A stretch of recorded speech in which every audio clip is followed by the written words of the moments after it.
Welcome to the Party Mansion. Yeah, we're going to carry that through. Welcome to the Party Mansion, episode 3, Scoring and Denial. We are back. We've got Nick here today. We're back, baby. Doing another run at sharing what little we know. With Scoring and Denial, the reason I wanted to do this one, Nick, was because I swiftly realized that you can win games, but unless you're scoring lots of points, it might not matter much, right? In the grand scheme of a tournament. The idea of scoring becomes really important and denying becomes really important. So not only do you want to be trying to get to them like kind of 18, 19 points, but you want to be preventing your opponent from reaching anywhere near as close, because then point differences make a really big difference to the overall placing, especially with larger tournaments. Did you have... I know that obviously we've played games, right? When we started playing, I felt like we're only scoring 6 or 7 points a game. Does that sound right, or am I remembering incorrectly? It does. I think a big pro and con of Kill Team is there's 3 different ways of scoring. Yeah. So there's a lot of avenues. It's just a lot to learn. And the kill up is more passive, but we have the tack up, which you choose, and the crit up, which is the mission. So it requires a lot of learning and being familiar, and then adjusting your play style to kind of try to maximize your point scoring, or even try to just understanding how you can score points. Yeah, and not only like scoring them, but like scoring at what time, in what position, like scoring them in the way that's going to suit you, and scoring them whilst dealing with your opponent, because it's not just... You can't just walk up to the point and cap it. You're going to have to contest with the opposition at the same time. So there is a lot there to run through. So team considerations. I think the first thing you got to look at when you're considering going into a game and scoring is, what can your team do well? What is it bringing to the table that allows it to score a particular op the best? We've got a few kind of like tips here that we can work through, but it's really important to take a couple of minutes and just evaluate, like, does your team have high mobility? Are they really tanky? Are they great damage dealers? And then basically try and work on what is the way to go based on them strengths and weaknesses. So I think what we got with the point number 2 here is, high movement teams can generally score attack over the crit up, and then probably favoring least kill up, depending on the team. And what I mean by that is, when you have ops like plant beacons or implant, you need to be able to move around the board quickly and efficiently to get to the points where you need to get to score them attacks. When you got a slow moving team like Plague Marines, for example, that have got a 5-inch move, it's very hard for them to spend the amount of movement they need to work their way across the board and then capture multiple points, throughout the kill zone itself. Did you have anything, Nick, you wanted to throw in there in terms of movement or any personal? Yeah, talk to me. Yeah, so just so we're familiar at home, the tack up is your option, is your selecting one. So your team will either have 2 options, which can guide you in the decision making to what tack ups you want to pick. Your crit up will be the mission, and your kill up is just killing. So, for instance, for high mobility teams like Corsairs, Plant Beacon is really good because you can run your little guys around and put them down. But also, you can look at your strengths and your weaknesses to decide how you want to play. So, if you're, really high toughness, low movement, maybe something like Contain will work for you, because you're not going to be able to really get to the other side of the board for, let's say, like Plant Beacons.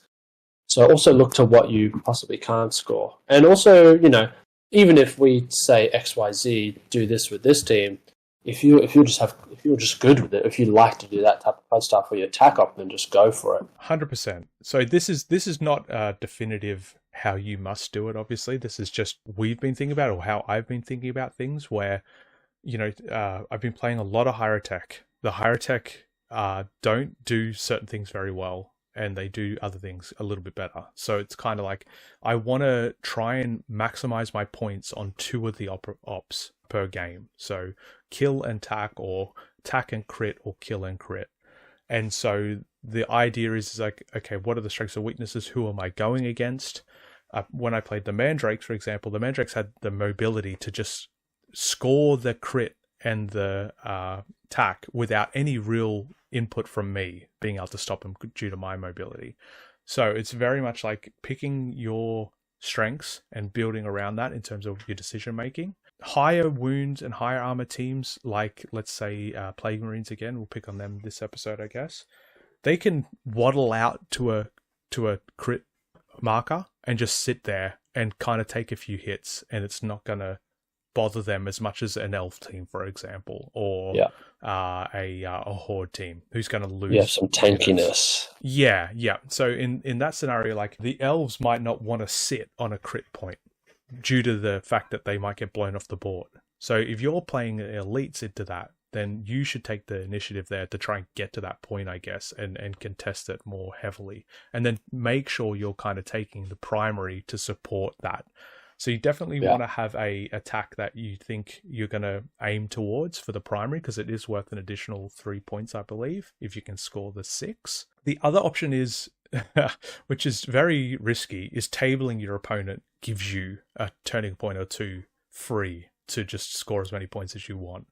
So it's super risky to try and focus on. But I think with certain teams, maybe like Goremongers. Goremongers. Yeah. Yeah. You know, also run up into your face. Because then they're killing two birds with one stone, which is, they might not even worry about the attack up so much as also the crit up, as they might worry about the attack and kill. Yes. Yeah, absolutely. And just also being aware of, like, when you're playing the Plague Marines, there is a vulnerability now that you leave yourself open to becoming way more scoreable for your opponent's tack ups, in terms of some tack ups require you to kill high value targets that have 12 or more wounds. Yes. So now that you can potentially allow your opponent to score, since you're now a high wound target, whereas the elves might be a bit trickier because they can pull that back.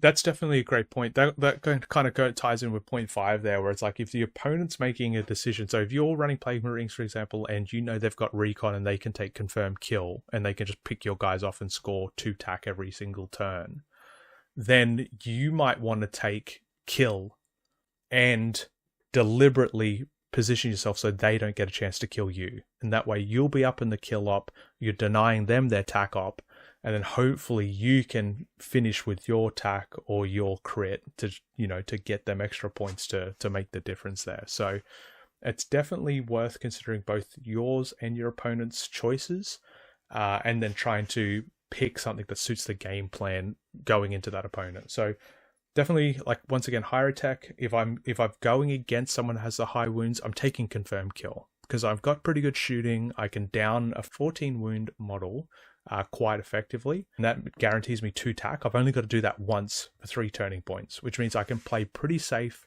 and then just try and target them big units to do so. And since each one is worth 6 points, what would you say, Nick, is the hardest one to max score on in your playing? I've been playing so much higher tech. The crit for me is always an issue. I have such a hard time contesting a point. I've got the 2 APLs. So it's not like I can move dash and score a point, for example. So I kind of have to get somewhere and hunker down.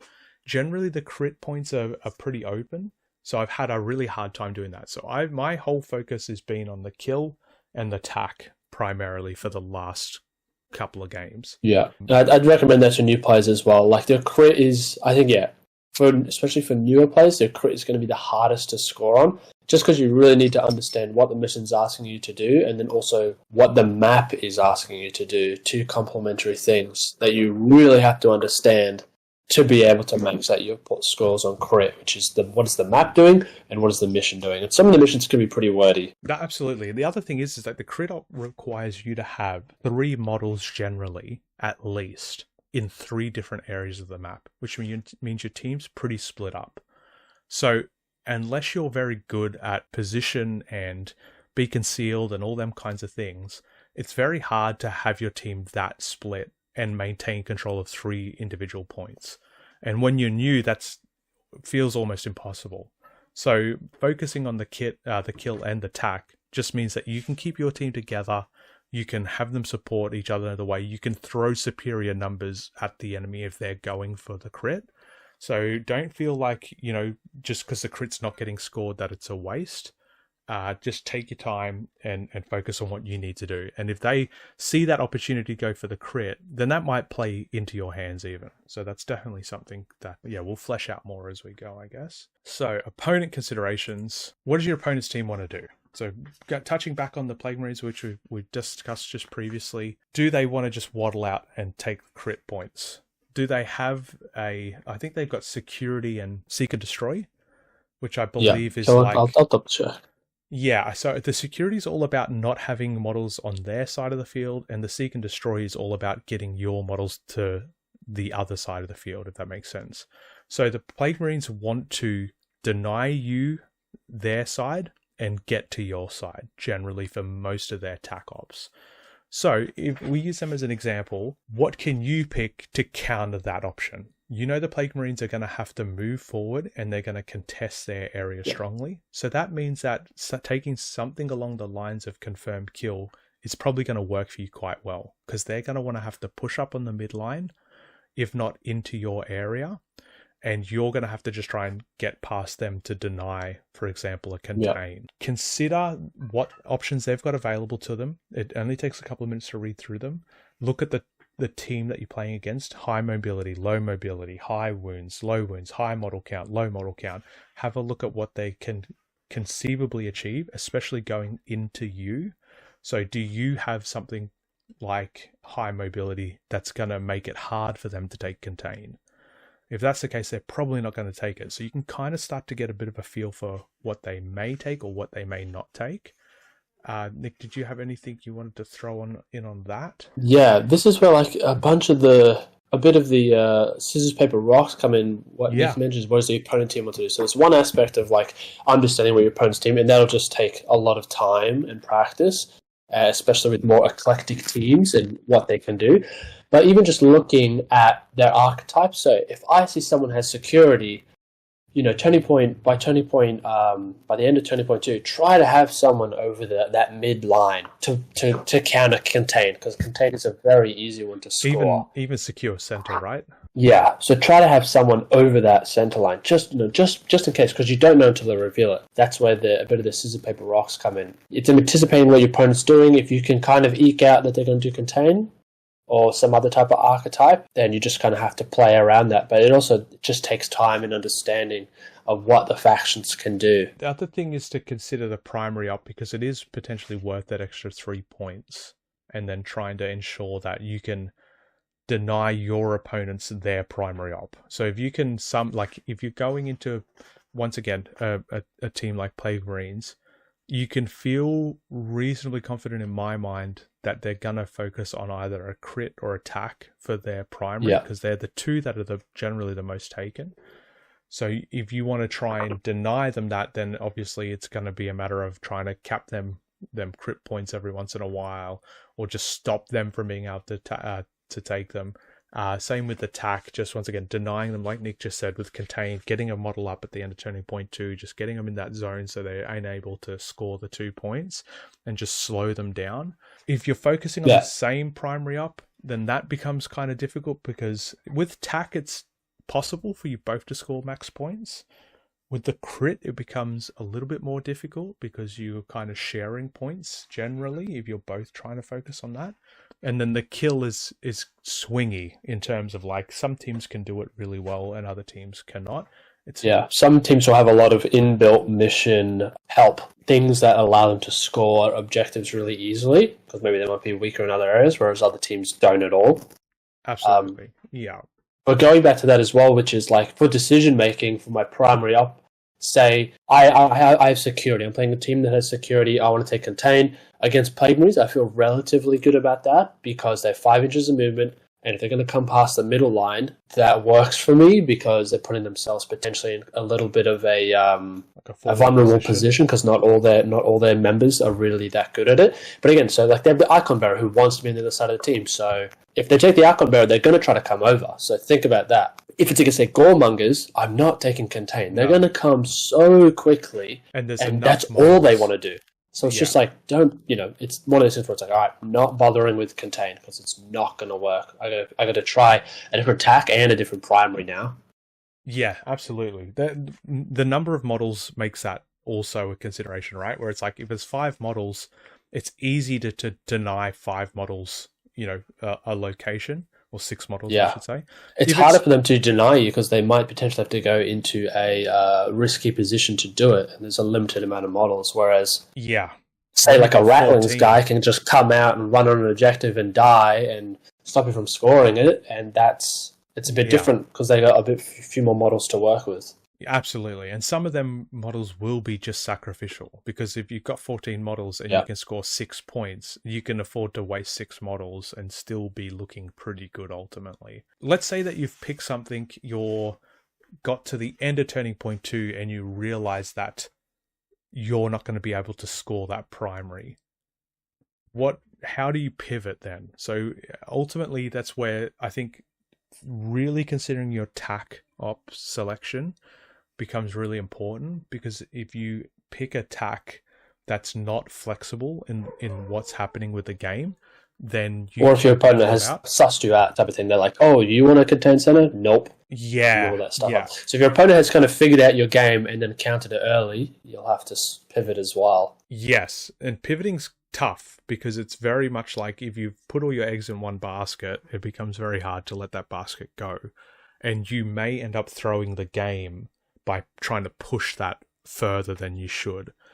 In that scenario, I really feel that trying to counter them and just deny them points whilst focusing potentially on the kill is probably the most optimal path there, just due to the fact that if they're denying you scoring points, then the best thing then is to try and pull them down to your level and deny them at the same time. So I don't know, Nick, if you've got anything else to add in relation to that. It's a really tough one, and it's very conditional on the game that's being played. I guess. It is tough. I think that some of it comes down to potentially not giving away what your game plan is at the start, and that can be down to deployment. Nick's a big fan of faking people out with his deployment, and it does work sometimes, which is really cool. Yeah. So Nick fakes out. He definitely doesn't give away what he's doing. So try not to give away what you're doing in your deployment. Try to be, make it look like you're going to do contain. Make it look like you're going to do plant beacons, because once the cat's out of the bag, you can't put it back in.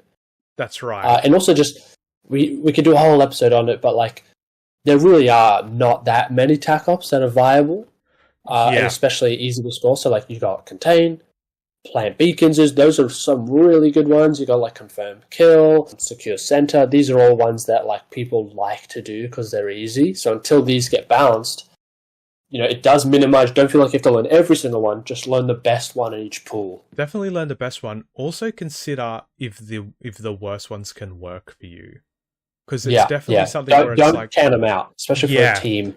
It's a good way to counter an enemy when, secure center's the least picked security one as far as I'm aware. It's always contain or take ground, right? Because them two are almost guaranteed with certain teams going into other teams. But then if you were to take secure center, the opposition's probably not considering it. So they might rush a unit into your side of the field, or they might, for take ground, they might stack a stronghold up with units. And if you've got secure center, it's like, okay, fine, do that, because I'm going to put all my guys in the right spot. So when we reveal these cards, I'm going to have everything in the right position, and you're going to have to then come back and try and get me or stop me, which could be really big. So consider the alternates or the alternatives, consider them and see if you can make them work. Don't dive in their head first, I guess, because there's the ones that are good for a reason, and that's because they're reasonably easy to score.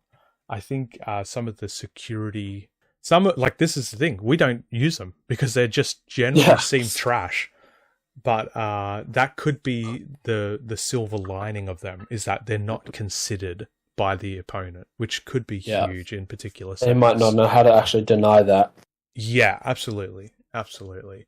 And that's where a big thing of knowing what your opponent's team does, which is we kind of, it just comes with experience. It's going to be hard to score against, if you take a team to score against scoremongers, but if you know what you're doing, they're going to come at you, you can start pivoting and take different things, and you might just kind of know exactly every step they're going to take. Yes. We can't help you with sanctifiers. We can't. They're going to just do whatever they do. Yeah. So, certain crit ops scored on the final round. I had this occur just the other night. Can you deny that? So upload, if they've stacked the point with three upload tokens, they've wasted 3 activations doing that. Can you get in there, blast them to pieces, and deny them that upload? If you can, then that becomes just massive. So sometimes it's, lulling them into a false sense of security, I guess, and not contesting certain things, only to come back later and really slap at it. Could be massive, because it can leave your opponents a bit bewildered as to what you're actually doing, or maybe lets them kind of become complacent. So definitely don't feel like you have to contest from turning point 2 if you feel like you can take down models and then really push that point on turning point 4, perhaps. There's ways that you can work to basically allow your opponent to think they've got something stitched up or in the bag, and then just kind of flip that switch and go back at them. And you can really play around that with initiative. So, if your opponent's stacked up if your opponent's got a guy on the point, they're uploading it, it's turn 3, next turning point they need to upload it. If you go first, you can maybe put one of your guys nearby can just jump around the corner and then upload it. So that's like a 50-50 right there, depending, even if maybe you don't have initiative the last round, your chances get a little bit higher. So, initiative can determine some stitch-ups there as well. Or even positioning them in a way that doesn't look like the objective is their goal, like maybe you put the sniper there and the guy thinks, oh, well, who's he going to try and shoot at? Because that's what the sniper does, he shoots. And then you use the sniper to claim the point. Like, there's definitely, I've definitely seen it where I put forward a particular unit and the opponent will literally say to me, like, why are you putting that there? That doesn't, like, he can't do a particular thing. It's like, yeah, no, okay, shit, that sucks.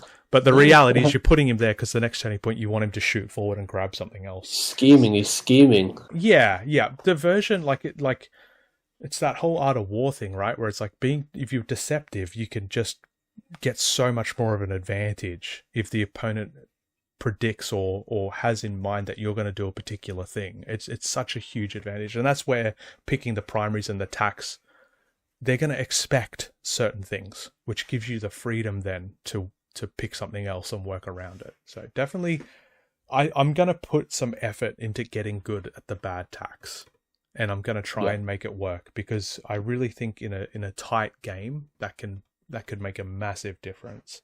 So work with the easy ones to find your rhythm, and then once you feel like you're confident with the easy ones, then experiment with some of the harder ones. See how you go. Dude, turning point 2, you find that your opponent's 4 points ahead. And I've had this happen a lot of times. What are you doing? What's your options now? How are you reacting to that? Yeah, it can be tough, especially maybe if you're playing some long games, or if you're playing at the LGS, maybe a little league games. I think the first one is don't defeat yourself. So don't succumb to defeatism. So just ride it out, and it might as well, it could also come down to points. So just try to get as many more points as you can if you think the game's not winnable. But I've listened to and been around a lot of games of 40k and Kill Team where people, 10.23, they count themselves out and their opponent's going like, oh Jesus, I could have lost that so easily, and the other person's already quit. So even if it looks rough, try to capitalize on that. And generally, that high turning point scoring at the start could have left your opponent quite vulnerable. So try to capitalize on that as well. Try to, almost punish them for scoring hard, because, those points objectives sometimes might not have a lot of cover, especially those middle ones really don't. So just be ready to, if they're deployed aggressively, just counter deploy and counter move to punish that the next round. Yeah, I would say that even if your opponent's scoring really well, the theory is that their resources have been spent to score, which means your resources are available to kill. If your opponent scored really well turning point 2 and they've kind of locked you out of scoring, you should just try and kill them. I really think that the kill op is then what you go for. And if you can win on the kill and table them, then maybe the last turning point you have free reign to just get the points you need to even it up or something along them lines. So definitely don't count yourself out. If you can't contest them scoring, let them score, but punish them in other ways, basically. Because they're going to have to spend resources to score. You don't score for free in this game. So they're spending activations, they're spending positioning, they're doing particular things like that. That means you've got the chance to put that kind of resource into killing. And that's my suggestion. Certain teams are just really good at scoring. And it feels hopeless when they're just picking up points left, right, and center. But, if you can table them and you've got a whole turning point there to score your 4 points in reverse, or potentially even 5, right? If you could get 2 tacks, 2 crits, and a kill or something like that, then that, you can really swing it in the other direction. So don't lose hope, pivot your game, and make them pay, basically. So, other considerations. Talked about your team, talked about their team. What about the maps? So, how do maps work? How they work compared to the team you're playing? What advantages can you obtain using a particular team on a particular map, i.e. Volcus with the Vantage, or Into the Dark with no cover? Is that giving you inherent advantages? And if so, how can you use them to get your tack scored or your crit scored? Obviously, these points are pretty self-explanatory in terms of like Into the Dark. If you've got a horde team and you need to get people into rooms to have them to do stuff, can you just blast or torrent the 4 units that are in there on a single point or a single objective? Or do you need to take certain equipment to help you out in scoring, i.e. barricades on Into the Dark, for example? There's definitely situations where you're going to be able to pick the right piece of equipment to help you get done what you need to do. Even, I think, Nick, I could be wrong here, but Volcus with smoke grenades could be one where it's, you can just smoke up the point, right? And score the point. You'll have obscuring. That's huge. Like, I think as well as like light barricades, they can go right up to the points. They can go right up to the middle, and they should be able to cover your point. Just be aware not to put them in a place where your opponent can also make use of them. That involves just just being aware that they can also potentially capitalize on that. So putting them in a way that maybe you can see around them with some of your units. And just going back to your first point as well, the map features, when we roll off for initiative, you get to decide what side of the map you want. So even if you don't have any sniping units, you don't have any much range units that can make use of like the 2-story Volcus sniper's nest, your opponent might. So you might as well just take it to deny them that feature. So sometimes, if you're not dependent on the map, if you're not really dependent on it from your team, then just take the best one that your opponent could use. So you need to weigh up, this benefits me, but like if I was to give them that side, they would benefit much more. So just because you want that, maybe you take the other side. So that way you can deny them that great advantage. Absolutely. And even with cover, for example, using Vantage cover to get from your side of the board to the points, you might, like, first of all, you're denying the opponent from having Vantage, and then secondly, you're giving yourself better conceal options to get forward across the board. So it can be like a double-edged bonus, I guess, where you're denying them in one regard and favoring yourself in another. So definitely consider, even with movement and Into the Dark, if you've got a fast team but only 2 APL, doors become problematic. So taking the side where there's no doors is obviously going to help you out a lot because you're not having to waste the resources on opening them or closing them. Okay, and then setting considerations we have, basically in terms of if you're playing it just at home with your friends, the points matter as much. They do in a sense, but like the win might come from tabling someone. I know we've had a lot of games where it's like you just basically table the other person and they concede because it's like, okay, it's turning point 3. I've got 1 model left. I can't do anything. Victory's yours. And the scoring's not considered in that regard at all. So Does it matter to score when you're just playing casually at home? Probably not. Probably just go for tabling the opponent, have a good time with it. If you're at a tournament, the one I'm playing in at the moment has the wins, ties, and losses as the primary points. The secondary points then is tiebreakers, so who's won, if you've won a tiebreak or not. The third point is based off how much your opponent has scored in their other games. And then the fourth point is your scores. So I lost against a guy who's gone 3-0. So because of that third factor, I'm second, which I shouldn't be, because I'm -7 points overall. So my points difference is less, but because my opponent's done really well, it's put me up higher. So in that regard, like, the points difference hasn't made any difference. Wins count for way more than what the points do. So it depends on the competition. You might want to adjust how you're scoring or how you're playing the game based on that. I haven't had a very good scoring tournament at all, but I'm still doing quite well just because the opponent I played or lost to has gone 3-0. So that's definitely something to look out for also in terms of what your overall objective should be going into a game. I think that covers it pretty well. If you're in a league or you're playing at LGS and maybe you get bored, just kind of pay attention to what your opponent's doing. Maybe just learn from them about how they will say, maximizing their points. So it becomes less about clashing in models together and then just kind of eking out more points. Yeah. Because even though they've swiftly beat you potentially, they're just trying to get more points so that they can do better on the ladder, which is valid. Yeah. They're allowed to do that. So just learn it, see what they're doing, see how they're doing it. And even in those last few, those death throws, try to deny them that points. If they have contained, just throw them over, right? Because it's turning point 4. Just throw over a couple guys to deny them that. Stuff like that. Absolutely. Okay, so we touched on this briefly, winning versus scoring.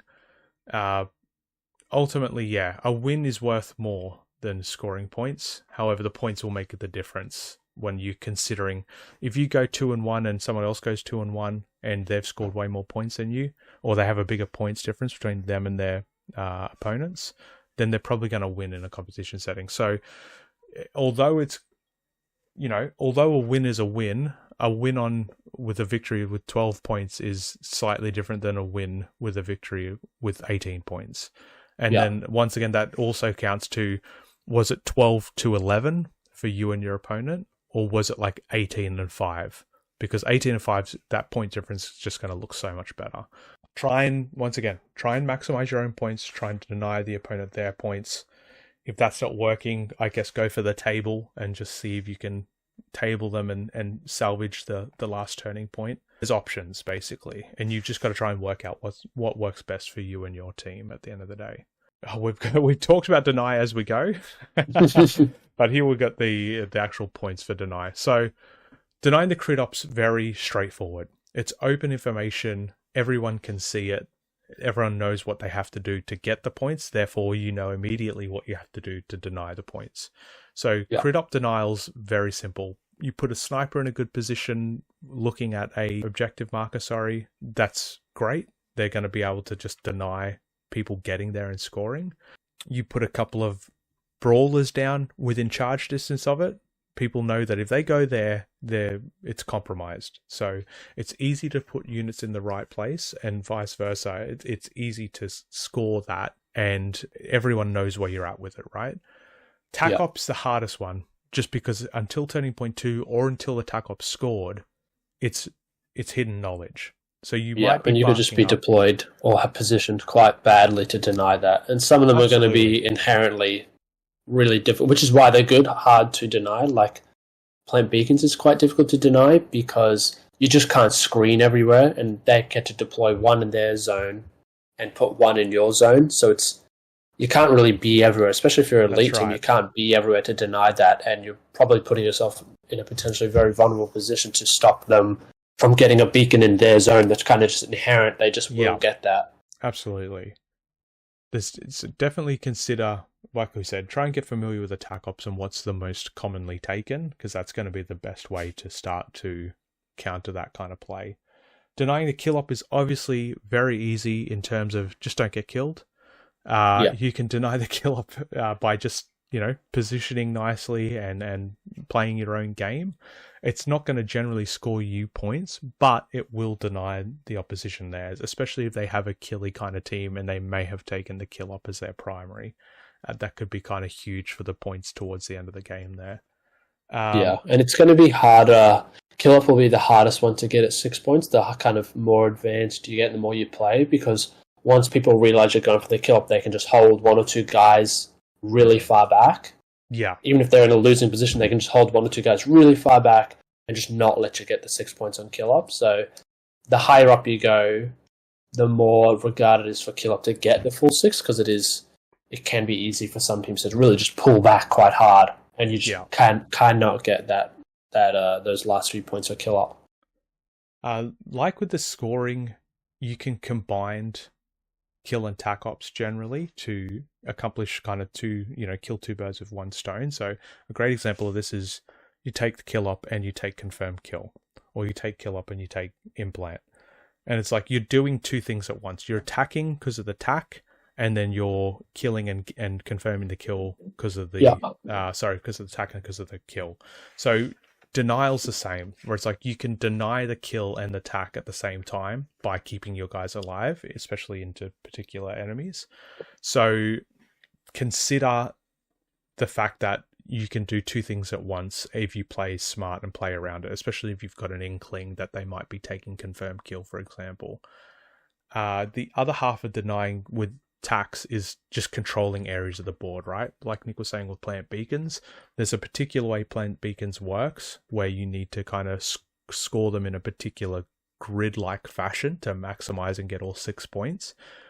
If you can just maintain control of, a 4x4 inch area of the board, then you turn off plant beacons for that area potentially. Yeah, and the more models you kill early on, the more difficult it is for them to score those plant beacons, because then they have to waste their APL and the movement to try to just get those beacons down. Yes. Just remember, every objective that you try and score is worth an APL. So every time, if you can deny them in particular areas, they then get down to their last operative and they have to spend that 2 or 3 APL moving, repositioning, or dashing, repositioning, and planting or something like that. And that gives you that retaliation then to just spend it on fighting perhaps, or shooting. So consider it like economics, where they have to spend X amount of resources to achieve it. And by denying them, you're not only making them spend maybe 3 resources, but perhaps they're spending 4 or 5 APL to do that. And then that's massive, because that tempo-wise can really swing the game. So yeah, consider control of certain areas as well. With the security missions, take ground, contain, and secure center. Once again, another version of 2 birds with 1 stone is, like, for instance, I play the Wreckers. So it's kind of the opposite of moving up and killing. I will take contain, so that way if my opponent does try to, they see that I have contain. If they want to deny my points, they have to cross that line, and I can punish very easily with the squigs and the blast. And my guys are high enough wounds to kind of get into vulnerable positions to punish that. So that also works in that way, because they're moving over, I'm killing them for kill up, and I'm scoring my tack up. So that's another instance of where that synergy can lie. Absolutely. It's once you start to get a feel for it, you'll start to realize like how well certain things do synergize together with certain teams. So that's definitely one of the Wreckers where it's like you don't want to walk into Wrecker territory, because you're going to get charged, or you're going to get shot with a rocket, or you're going to get squigged. And all 3 of them things suck, and you're not likely to survive. So the Wreckers can also just be aggressive, which is like huge for denying potentially like a plant beacons on your own side of the field. So take that into consideration. It is easy to combo 2 ops together generally. Certain teams can only score well on particular ops. So just basically learn them teams in terms of which teams they are, and then learn which ops they specialize in, and then just work on how you can deny that. So as Nick just said with the Wreckers, contain is just like bread and butter. They can take it every single game. Goremongers maybe, Nick, is one I could think of that contain you could play right up against that and it wouldn't, that's kind of your deal anyway. But most shooting teams or horde teams, they're not really going to want to get in there, right? Because you're just able to do so much damage so quickly. The thing is, some teams are quite honest, and so like a Wrecker is quite honest team, Goremongers is quite honest team, as in they have a game plan. Yes. So Goremongers, Everyone knows you're going to get charged. Yeah. You don't even really have to understand the team, but you're going to get charged. They're going to come into your zone. So there's an element of playing around that and knowing what they're going to do. Or just preparing for it and positioning for it. Just getting where you need to be. Yeah, absolutely. Covered it.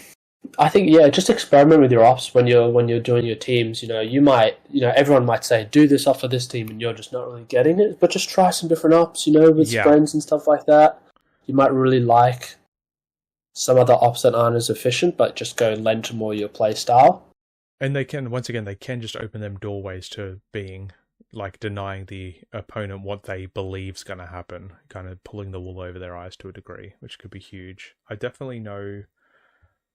With certain teams now, I'll take certain things into that team because I know that it's achievable, I guess, to go around the outside for particular things like into the Wreckers taking confirmed kill is 2 confirmed kill tokens per Wrecker that dies. So that can be, the Wreckers might not be considering me fighting back, for example. But, in doing so, I'm getting points for nothing because I know they're coming. I know they're coming for me. The Goremongers are the same to a degree, right? They're coming for you. So taking confirmed kill means you're going to be killing, they're going to be killing. There's going to be tokens on the ground. And generally, they're on your side. So it's not like you're having to move towards them. If you're a full shooting team and you're shooting a model on the other side of the board, confirmed kills almost redundant because you're never getting to that confirmed kill token to actually cap it. So a lot of nuance lies within the 2.5 APL teams. So a little bit like Goremongers, Wreckers, Corsairs, they have less models, but they can somewhat get to APL 3. So if the mission's already requiring them to do an action, it's horrible for them because they only have APL 2. So that's something as well to look at. So if you're versing a team like an APL 2 team, for them to try to generate that extra APL to be efficient in the crit op, that you have an upend there. So just the team archetypes as well will help you to understand how you can counter that. Like elites do certain things, the hordes do certain things, the APL 2 teams, 2.5 teams, they struggle with the actions on objectives because they only have so much. Yeah, you're basically just repositioning there and capping it, or you're capping it and repositioning, or you're capping it and shooting perhaps. Like you're not moving, shooting, and capping is the big thing. So that, and you don't have all those other models to back you up. Yeah, that's definitely something to look out for when they're moving to points or trying to secure objectives. Back to applying the knowledge. Once again, understanding your strengths and your opponent's strengths and weaknesses is huge. It's really the bread and butter of the game. Identifying the enemy operatives that create a threat to your game plan. So, like we talked about maybe with Volcus, claiming a point that's rather open. If you know your enemy has a sniper that is in position to take that shot, then bringing smokes, for example, or smoking that point might be what you need to do to just remove that threat from your opponents.